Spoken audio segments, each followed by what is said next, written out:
What's up, guys? Static in the Attic. This will probably be a pretty short one just because I don't have the skill set to talk for 10 minutes about a photograph. But this backs up everything I've been telling you, so I definitely want to share. First off, if you didn't get a chance to see this video that's on the screen here, then I'm sorry.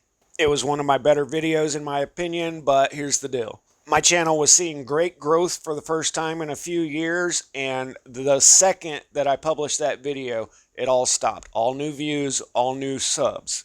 And over the first 5 days of it being published, I got like 5 new subs. Then I put it on private, and what do you know? Within 10 minutes, I had 10 new subs. So I apologize if you didn't get to see it, but that shut down my videos, all videos being recommended to new viewers. So I had to pull it. I've spent enough time in the doghouse, and I love seeing this. Bam! 5,000 new subs in the last month. This is how it was when I started before I got memory hold. But anyway, welcome to all you new guys, and much love to all you troopers that have stuck with me through the years. I honestly thought that video was going to do really well because the other videos on 536 AD, which there isn't a whole lot of, but they were allowed to get millions of views. So that's a quality for you. If you don't know about 536 AD, then it will be explained in this video, just not in the detail that I went into in my other video. But first, I want to start with the painting of the Donation of Constantine. Now, the Donation of Constantine is actually a forged document where Emperor Constantine supposedly ceded power over Rome to the Holy Roman Empire. So if you ever wondered how the clergy came up with so much power, it's through things like this. And I've done a lot of research recently about what actually happened here, so it'll be coming when I get it together. But in this painting by Raphael, I think, let's look at the banner up here on the top, and what did they paint in here? Well, that definitely looks like the sun, and you got the earth on each side of it with a big, huge red mark on it. And it's not just painted there once, it's a repeating pattern all the way across this banner. And it definitely appears to me to be portraying either a solar flash, solar flare, CME coming in, or a comet meteor.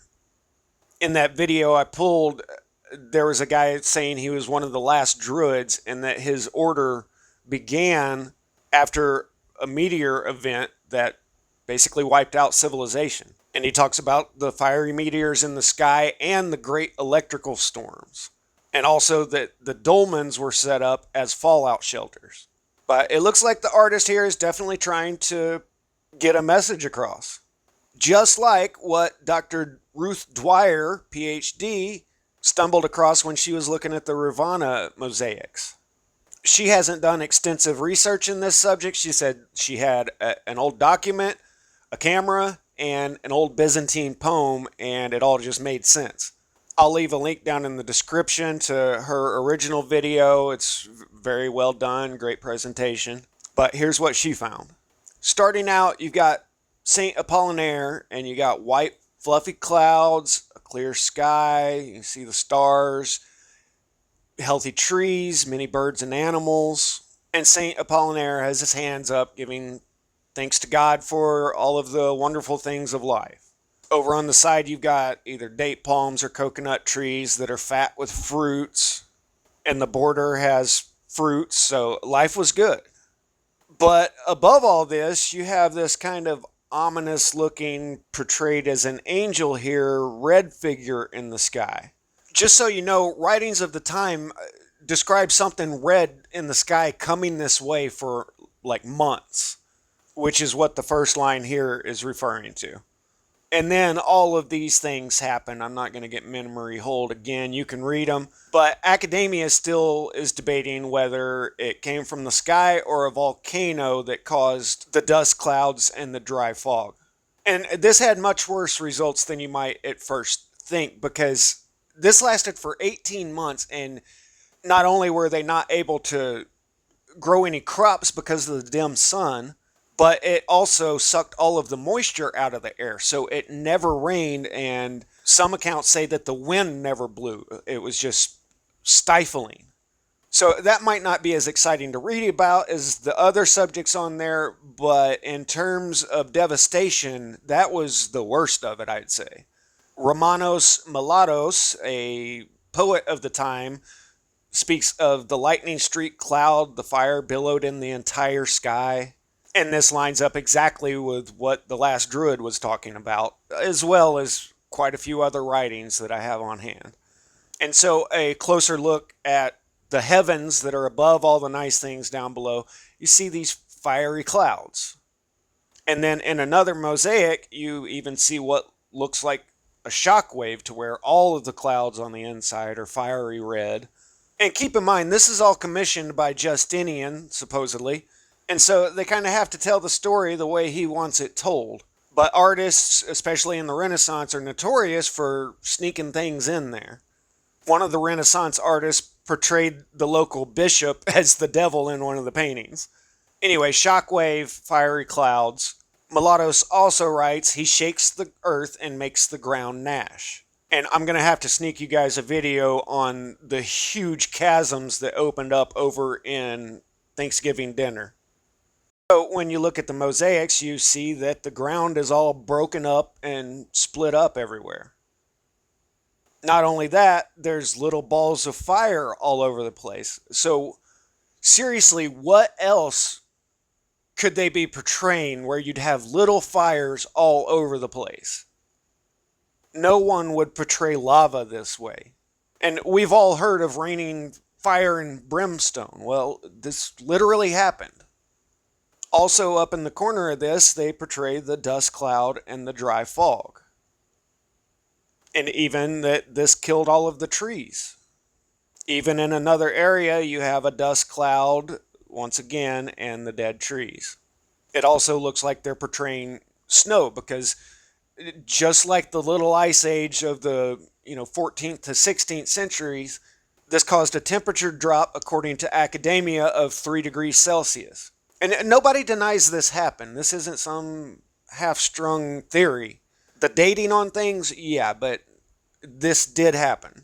Now, at first sight, you would look at this and think God or Jesus sits on the throne of the earth or whatever, but there's no continents, there's no land masses, and she takes this to represent the blue sun because it was blocked out and the only light that was getting through was blue. It's described that way by Cathedral. As a result of the dry fog and no rain, the ground was parched and cracked. Where in the first mosaic, there was grass and flowers, now the ground's parched.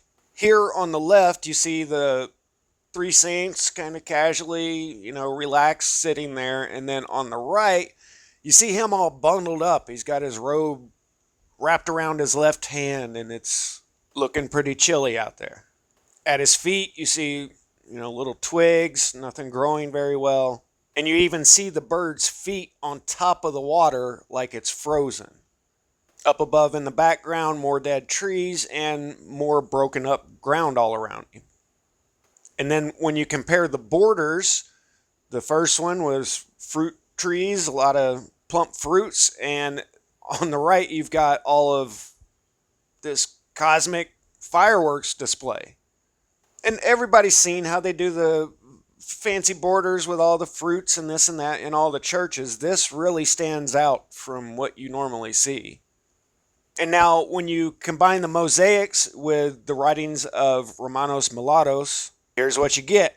One blow after another, like a massive lightning-streaked cloud, fire billowed into the entire sky, consuming everything, crashing, creating panic. He shakes the earth and makes the ground gnash. We wailed during the period of quakes.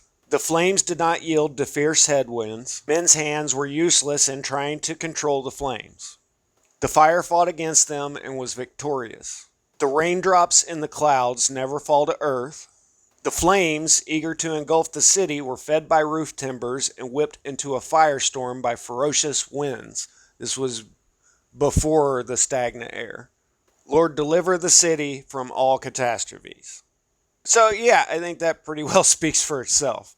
And when you look at all the old Gnostic and Priory of Sion type esoteric drawings, it's a pretty common theme to have these beams of light, and you see it being magnified and starting a fire there. And then on the left, you've got the phoenix, which interestingly enough goes up in flames before its rebirth cycle. Also show a lot of caves or like miners underground, and here they're using a mirror to shine the light through. And they're pretty interesting to look at. So I'm pretty well done with commentary here, but if you guys want to stick around and look through these pictures, I'll throw on some music for you. You want to check them out, and if not, then I will see you guys on the next one. Static out.